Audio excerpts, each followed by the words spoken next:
My name's Richard Gibbs. I'm here because I am the founder of an organization called Armory of Harmony, and I'll come back to that. My background is I'm a lifelong musician, and I'm a film composer. I used to be in a band called Oingo Boingo, and as a film composer, I've scored 60 movies. I own a recording studio in Malibu. It's become the kind of the destination studio for everybody from Barbra Streisand and U2 and Coldplay to Chance the Rapper and to G-Eazy, who's there today. So all of that, the reason that I came to California for the first time was playing trombone when I was 16 years old in the Tournament of Roses parade, marching down Colorado Boulevard. And it really hit me I'm from Florida, from Daytona Beach. Oh. And my band played, and it really hit me. Of course, all of these shootings are horrific, but that one, the Parkland shooting, somehow triggered a little bit more, so to speak. It's amazing how many gun terms are in our. I'm sure you're keyed into that. Absolutely. Anyway, that really set that off in me. It was like, okay, what can I do? And came up with this concept of Armory of Harmony based on that, because I knew there was a trombone player that was killed in that shooting from the Parkland band. Basically, what Armory of Harmony is doing, just on the surface, is we're gathering up gunmetal from buyback programs around the country, then working with instrument manufacturers to make musical instruments utilizing that gunmetal, and then giving them the high school programs in need around the country. That's so cool. Wow. That's the very short version. Wow. That's great. My name is Fernando Polo. I grew up in the inner city of Chicago. Both my parents were unfortunately drug addicts. My mom was a prostitute in the neighborhood, so as a kid I witnessed 2 murders. I've been shot at. I made my first gun. We made guns out of car antennas, coat hangers, rubber bands, and a block of wood. We called them zip guns. I owned a gun in junior high school that I paid $5 for in the street. How do you make a gun out of car antennas? Yeah, you want me to tell you how? Well, I guess not. Probably, we don't want to encourage that behavior. So, well, we don't on. have car antennas anymore, but true. but the car antenna would hold a .22 bullet, and you just put it in there, and then you use that as the chamber for your gun.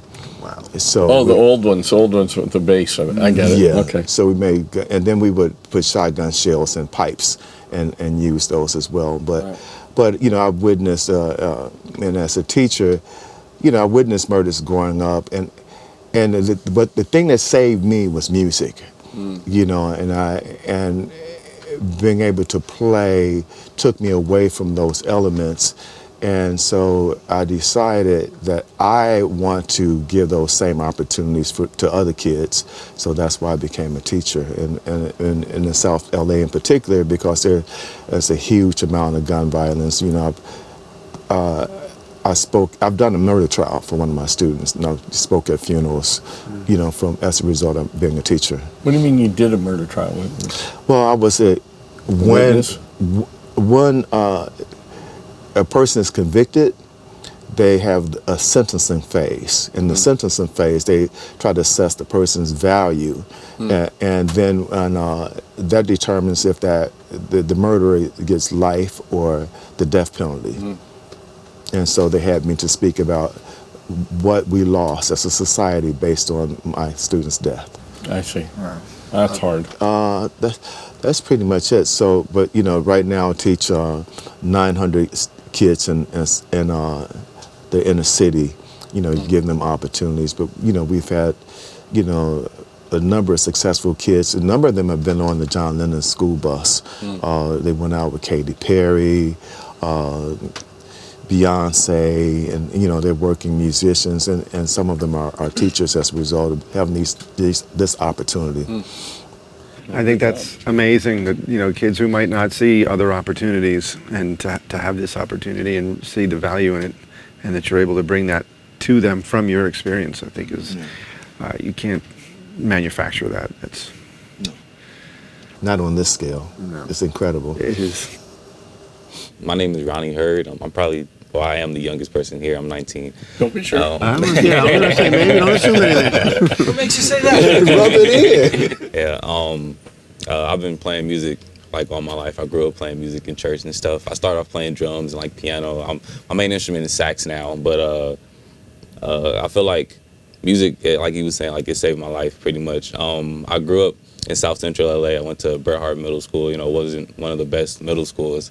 And a lot of people, even when I was in middle school, you know, they were into gangs and like violence and this and that.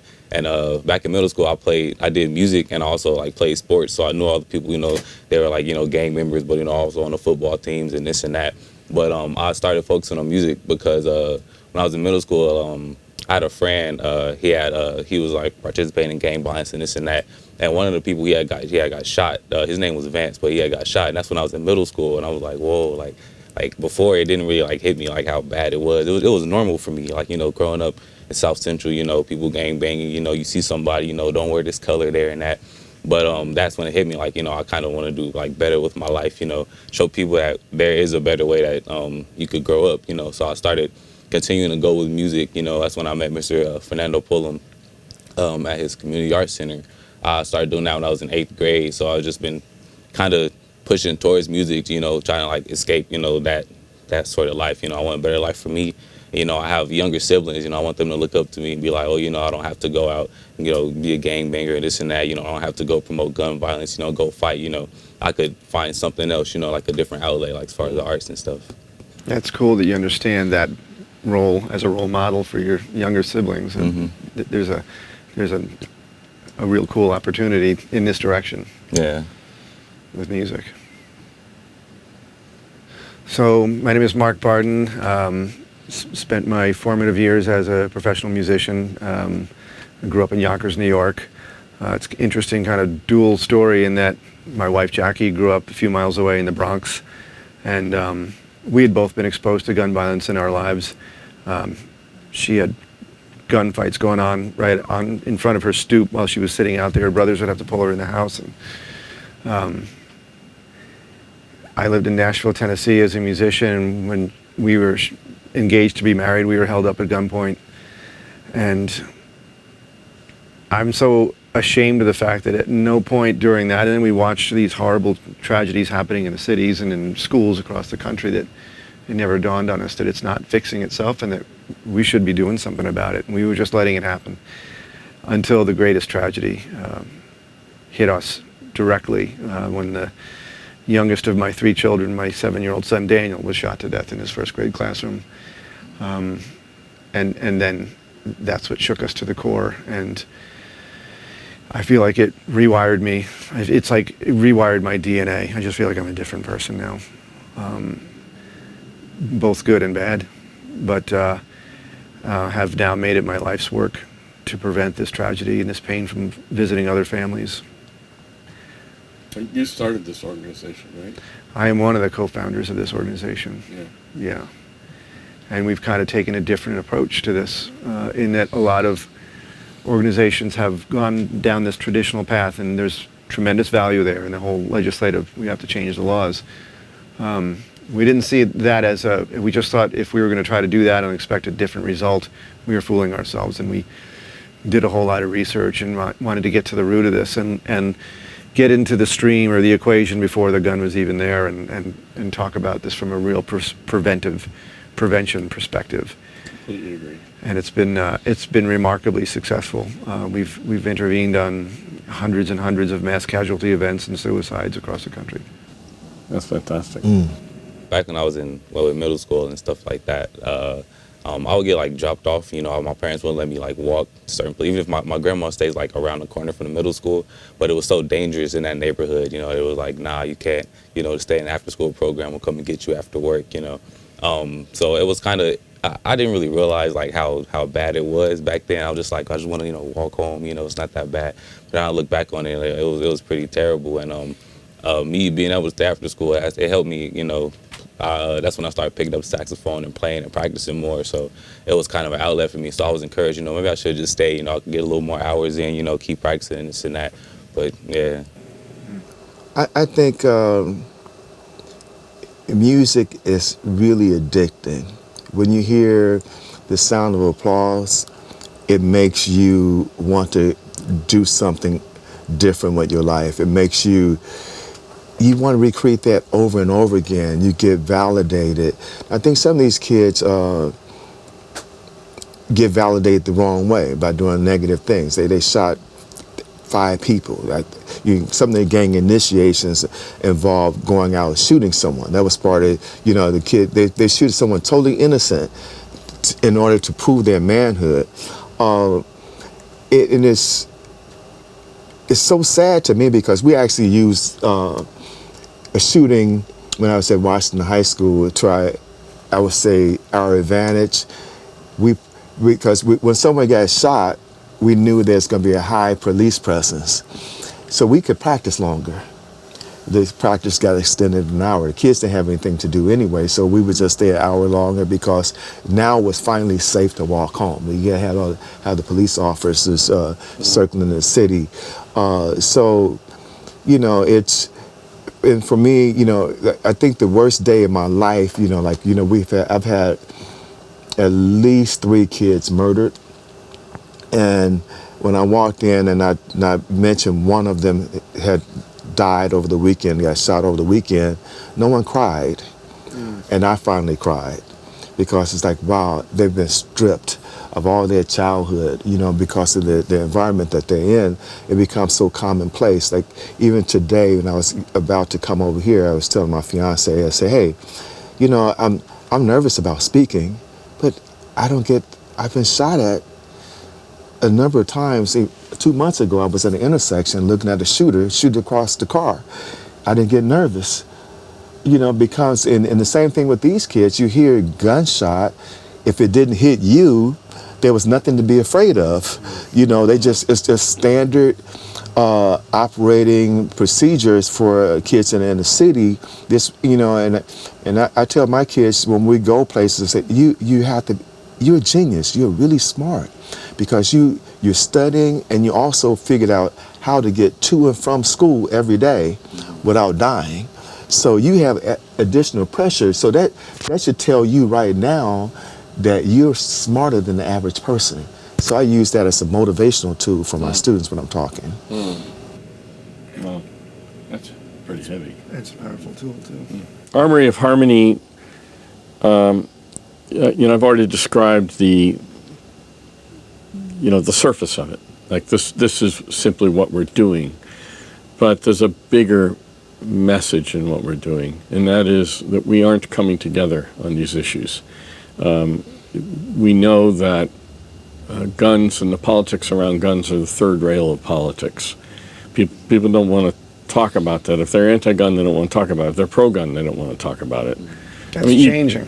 It's little by little, but the extremists on both sides. There are people who want to ban guns outright, and then there's Ted Nugent. Yeah. And it's like, well, right. The reality is obviously going to be somewhere in between, and we need everybody to work together to figure this out. Yeah. And it's kind of, the old saying, only Nixon could go to China. It's kind of like that. It's like only the NRA is going to be able to help us fix this. We need them to go back to their roots. Do you know what the roots of the NRA is? Do you know how they started? Do you know this? Hunter Sportsman Safety Organization, right? Well, originally it started at the end of the Civil War. The Civil War injected hundreds and hundreds of thousands of guns into the U.S. population because all the soldiers came home, even the Confederacy. They were allowed to go home with their guns. Now you had hundreds of thousands of guns, and the soldiers themselves nominally knew what to do with them, but their families didn't, their kids didn't, everybody else. So now you've got, I don't know, a couple million people that have guns around. They have no idea how to handle them. They don't know what to do. They don't know how to store them. They don't know how to put the lead ball in the musket or whatever it might be.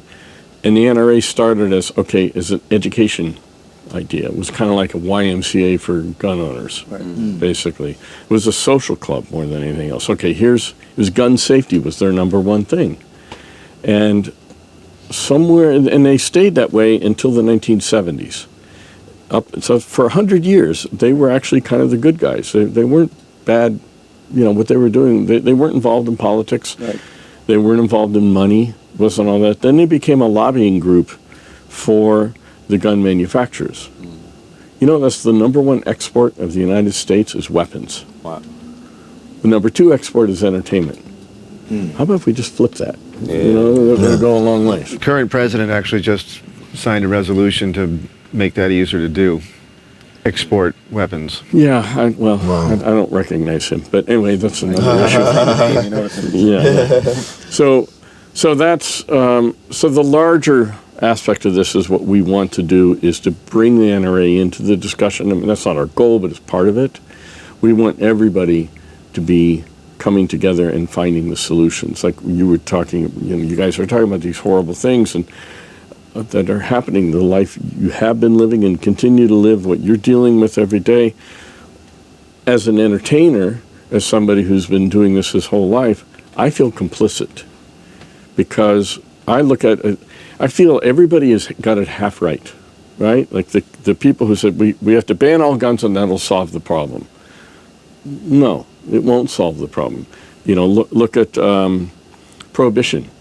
That didn't solve the problem with alcohol. That just drove it underground and created a bigger problem. You know, then on the other hand, you've got people who say, well, the NRA side of it, it's a mental health issue. It's not a gun problem. They're half right. Yeah, it's a mental health issue. Damn straight it's a mental health issue. But don't tell me that you would rather be facing a crazy person without a gun than a crazy person with a gun. And the United States doesn't have a corner on the mental health issue market. Every other country has access to violent content and videos and mental health issues. They don't have the access to guns. We have both. And we have both, right? Yeah, and we are the foremost entertainment. This is the part where I feel complicit as part of the entertainment industry. You know, go down Sunset Boulevard, just look at the billboards, and count how many of them have the hero standing over some macho pose with a girl on his arm and a pistol in his hand. Tell me that's not glorifying gun violence. It is. Yeah. And we're part of that.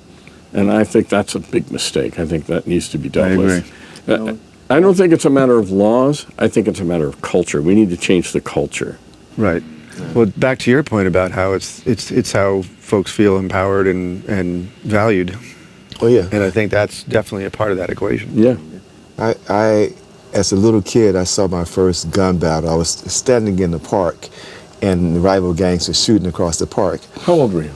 I was in elementary school, maybe second or third grade. Okay. And I stood there as my aunt screamed, "Get over here! Get over here!" It was television to me. I couldn't, you know, John Wayne comes back for the next movie. Yeah. You know, so I didn't see that I could actually die. I just stood there and I just watched the whole thing go down. And after they finished shooting, then I went with my aunt, you know. I did. It's like my wife's brother had to physically pull her in off the steps. Like, what are you doing sitting here? It was happening right in front of her. And it didn't compute as reality. You know, I think one of the worst things that happens to some of these the gang members, when they, I shouldn't say it this way, but when I see gang members shot and they survive, they become superheroes. Then they think they're invincible. They want to go out and do even more. Say, that's scary. I know some of those guys as bodyguards with the rock bands that work with, and I know that thing. It's like, oh yeah, he killed a guy. He's badass. Says, no, he's an idiot that he got in that position in the first place. Why? Whatever. Yeah. So I'm a big proponent of it's all about behavior modification in it. It's kind of one of the templates for what we're doing is Mothers Against Drunk Driving. What they did is they fought to stiffen the laws against drunk driving, but that didn't change the behavior. They also worked with the alcohol companies to say, okay, you've got to put something in every one of your ads that say, drink responsibly, don't drink and drive, all that. They drove home that message. When you and I were kids, and I'm maybe including you in this, you don't have a chance. There was, it was cool to go to a party and get drunk and drive home. You were macho. If you could, I got this, no problem. No, Richard, you shouldn't. Oh, come on, are you kidding me? And come on, you come with me too, right? Yeah. And drive home drunk.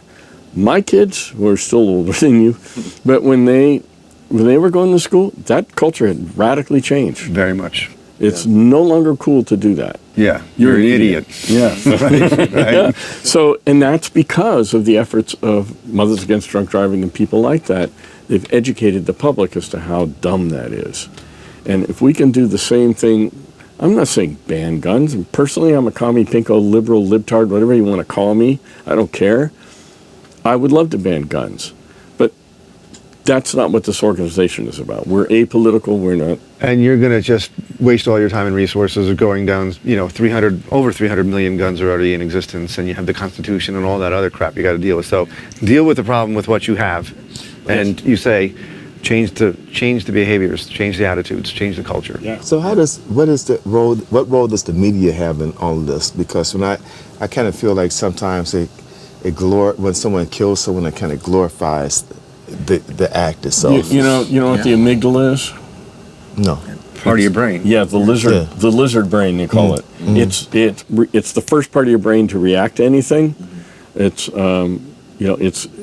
if you meet or see any situation or meet any person, the amygdala says, do I want to kill it, do I want to eat it, or do I want to have sex with it? That's all it's trying to determine immediately. It's the immediate reaction part of the brain. It's also the fear center of the brain. And it's what immediately triggers us, there we go with that again, into action and thought. Well, that's what news media knows that. Of course they know that. They want people to watch their shows so they can sell ads. And so they're selling fear. We have a president that got elected solely on fear. And that we have to shift too. The NRA has the same marketing. Absolutely. Wayne LaPierre with the haters and rapists, the whole, that big spiel about all, it's gloom and doom, and you have to have your gun to protect yourself from all of this stuff that's happening all around you all the time. Did you know California used to be an open carry state? No, I did not. Do you know why they're not? Oh, you wouldn't. This is a fascinating story to me. I don't know the exact year. You could look it up later. I think like 72, 73, somewhere around there. It was an open carry state, and meaning anybody could carry a rifle down the street. Well, the Black Panthers used to carry rifles down the street. I'm sure you've seen pictures of them with bandoliers of bullets and their black berets. It's like, okay, we're going to protect our own because the cops clearly aren't protecting us. As a matter of fact, they're killing us. So we're going to defend our communities. And somebody did something that ticked them off in the California state legislature. I don't know what it was. And this is when Reagan was governor of California. And they marched to Sacramento, meaning that a handful of them showed up on the state capitol steps with their legal guns and everything overnight. It's like, okay, we have to ban open carry. No more of that. No, that's going to stop right now. And it's the only time the NRA has supported gun legislation. They supported the change of open carry. And if you don't think there's racism involved in that, you aren't paying attention. Right. Well, Chris Rock makes a joke about, say, if you want to institute gun control, have all the black people go out and buy it. Absolutely. Absolutely. And that's a real historical thing. I just told you that emphasizes that point. It's true. So it's not that the NRA wants everybody to have guns, just people who look like them have guns, and people who think like them to have guns. That's right. I just wonder would guns be as prevalent if they were hitting the suburbs? I've been dealing with gun violence all of my life, and as most people in the inner city, like when you were in New York, if it starts to hit those areas that aren't accustomed to gun violence, would there be any changes from the public then? Well, I'm sure. I remember when my wife was a school teacher in the Bronx, and every one of her students was living this in some way or another, where family members were being shot, or the kids themselves wouldn't come back. And she would say, she grew up in the Bronx. She's like, where's the outrage? Where is and sure enough, here we are in Sandy Hook, Connecticut, and this horrible catastrophe happens, and it's national news, and there's all kinds of support. Or the and inner city. all this stuff, and of course everyone's come, like, oh, now it's unacceptable. But that many kids were probably getting shot in her neighborhood in a week. Yeah. So, behavioral issue. That's what this is all. My kind of quick quip to this is, to my knowledge, somebody's bound to prove me wrong at some point. No clarinetist has ever shot up a school. Right? and there's it's always the drummer. Yeah. Well, then there's the musician versus drummer joke. We won't tell Ray. I love telling Vinny Colaiuta's a buddy of mine. I love saying that every time he's in my band. So, okay, all the musicians and drummer Vinny, you too. And he hates me every time I do it. But the whole thing is that there's a depth to that too. Is that when you have, and you've touched on it, is that when a kid is in a band, and you touch it, yeah, you're right. There's the sense of pride when you're applauded, and you're creating, you're making sound where there was no sound before, and people enjoy it. And then, but on top of that, you're creating community. You're in a band with people that you rely on. If that guy's out of tune, that makes you look bad. So everybody's working together and trying to make that happen. And there's nothing like community to prevent violence. Nobody wants to shoot up their friends. It's always some loner. Look at the profile of the average school shooter. Some kid who's not even a kid anymore necessarily, but chronically isolated. Yeah, I'm sure you've done heavy research on this, much more than I have, but and that is the truth. Yeah, I think probably having value in yourself. At certain points when I had a gun, I did care if I was going to end up shooting someone, but then I said, wow, I'm playing. I get to see this. I met this person, and this was fun. I want to do that again, and then you start trying to figure out how to stay alive. But a lot of these kids, and Ronnie can probably attest to this too, they don't see themselves hitting 30. It just seems like they want to just cram all the fun they can, and within 30 years because they expect to be dead. I don't know what your experience is with that, but that's all I hear. Yeah, I have a lot of friends that are just like I don't know, how long I'm gonna live. This and that. I'm just trying to do everything while I'm young, trying to have as much fun as I can, trying to do what I want to do. I feel like that's not a good mindset to have. You think? Wow. Like since I've been playing music, I'm like, music can take me this place and that place. What I want to do be like 10 years from now, 15 years from now. I got friends that's just like, I'm gangbanging, I got a gun, just what I'm doing here and now, and that's it. They don't really think about the future. It's just.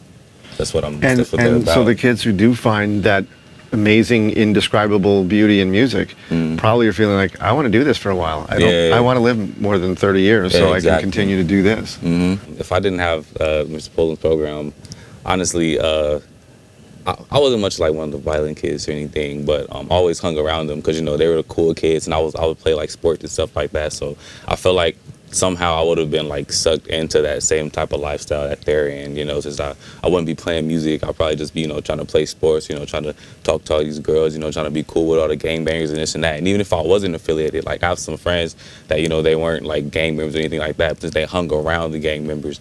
Other people were like, oh, you one of them, you this and that, or you don't have a gun, we'll strap up, let's get busy. You feel me? So it's if I didn't have that program, I really don't know what I'll be doing right now. Were you like a halfback, or what was your? Oh, I play I play a running back and a linebacker. Yeah. Right. Just taking a guess on your build, right? Okay. Yeah, but I've noticed too that if you're doing something positive, you get a pass. Mm-hmm. You're walking through the neighborhood with your instrument case. Sometimes they just let you go because they see you going somewhere, and they can say, oh, that's my friend. I saw him on television. And we've had some great opportunities when we play with, some really renowned artists through the years, like Stevie Wonder and some of those Jackson Brown. And they see you even when they see the kids on the news, they live vicariously through them because they know they can't get there themselves. So they don't get punished as much. But like I said, I've lost students, but it just overall they don't get as punished as much as the average kid in the neighborhood. Wouldn't it be nice to flip that script to where the kids, the gangbangers, and the kids that have guns are the ones we look down on, and there's like you feel sorry for them, and you want to help them out. And the cool kids are the kids in the band. That's what you were saying before about with the car, right? Yeah, you know. Yeah. My theory is if girls never dated gangbangers, gangs would be over. You're right. Yeah, right. So it's all the girls' fault.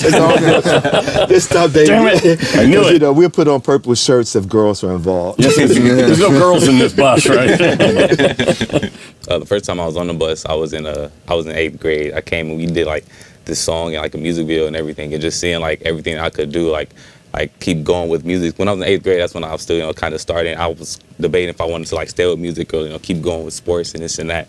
So when I came here, it was one of the deciding factors to where I was like, yeah, I want to continue to do this for the rest of my life. I love the way music makes me feel, and it doesn't just make me feel good. Other people like it too. It makes them feel good. It kept me having like my grades up. It kept me out of the streets, out of the gang life and this and that. It had a really positive impact on my life. Music heals people. I know, we play at some convalescent homes sometimes, and when I've been there, without playing music, just visiting somebody, they look all sad, they're down, But then I come in there and it's the band I'm with, and we go and we play there, and they're all happy, dancing around. It's like they're just completely different people, So I really believe music heals people. Yeah. There've been plenty of studies about that. There are people that are almost comatose, yet they'll wake up when they hear music. They come back to life. It's wired to a different part of the brain. It's a completely different experience altogether. And the John Lennon aspect, of course, the irony of this whole thing, we're sitting here in a bus with an image of a guy who was murdered. Who devoted his life to peace. Yeah. When we first started Armory of Harmony, it was one of the board members said, "Oh, Richard, you've got this great studio, and you've got all these access to all these great artists. Let's go in there and record and do songs. Why aren't we using your talents for this?" I said, "Oh, I just didn't think about that." Yeah, of course. So we started a different initiative. We've been recording famous songs about guns that aren't pro or pop, just "I Shot the Sheriff." They got the rhythm section from Jamaica and got this big star from Africa named Rocky Devooney to sing "I Shot the Sheriff." We did "Happiness is a Warm Gun" with an English artist named Karima Francis and Pearl Thompson from The Cure playing guitar. And most recently we did "16 Shots" with Ozo Motley and Mystic Marley, Bob Marley's granddaughter, singing. And we went back to Florida and filmed my old high school marching band on the beach, playing on top of it.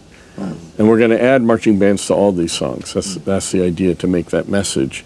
And the idea of recording these songs without comment is to bring home the point of how much guns are imbued in our culture. Let's just pay attention to that and think about it in our everyday language, in our art, in our expressions, and everything we do. And acknowledge that first. Acknowledge the problem, and that's where it starts from there. Do you think there's any risk in normalizing it as part of our culture? It's already normalized. I'm hoping that it has the opposite effect. Okay. I hear your point. Right, or confirming that it's normalized in our. It's all in how you frame it. Okay. You know the old joke about a cat and a dog. Your dog looks at you and says, "You feed me, you take care of me, you take me to the vet when I'm sick, put a roof over my head, you must be a god." The cat looks at you and says, "You feed me, you take care of me when I'm sick, you take me to the vet, put a roof over my head, I must be a god." Right. So it's how do you frame it? Yeah. How do you do it? So we're making sure to frame what we do in such a way without hitting people on the head with it. Yeah. Let's just think about it. No, I like the subtlety of it, absolutely. Yeah. Just like, here it is, and understand this for what it is, and take what you will from it. That's. Yeah, and there's so many songs that have guns in them. Oh, yeah. I think music heals in another way, too. And I think that you get to express yourself, all the things that are building up inside of you. Mm-hmm. You get to write it and then let it out and get other people to hear it. I mean, some of the best songs about your own inner tragedies, so, I think it can be a release and help some people in a therapeutic way as well. Oh, John Lennon and I go way back. It was my first album, was Imagine. my first actual album that I That owned. you owned, Yeah, okay. was Imagine, and I just ate it up.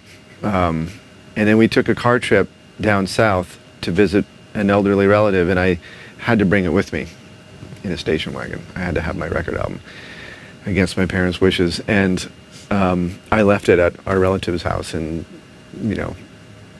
Alabama, Mississippi, and I was heartbroken at my John Lennon album, and then like a cousin bought it for me again or something. It came back to me, and I remember just December 8th of, what was it, 1980. I remember listening to Vince Scelsa and Scott Muni crying on the air when the news was breaking about, and I just remember laying in my bed picturing that scene and it just being horrifying and scary, and here's this musician that I kind of felt like I had been close to in my own way had died by this horrible random, I guess it wasn't exactly random, but It wasn't.